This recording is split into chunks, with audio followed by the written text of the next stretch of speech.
आपल्या घराच्या परिसरामध्ये जे अंगण असतं किंवा मोकळी जागा असते त्या ठिकाणी माती असते.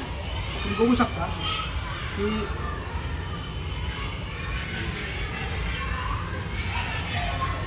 मातीचा असा एक गोळा करायचा. त्यामध्ये जे आपण घरी गोळा केलेल्या बिया आहेत, सीताफळ असेल, चिक्कू असेल, आंबा असेल, चिंच असेल, पपई असेल, तर ते बघा तुम्ही असं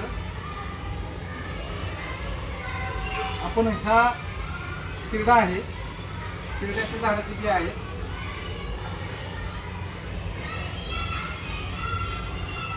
अशा प्रकारचे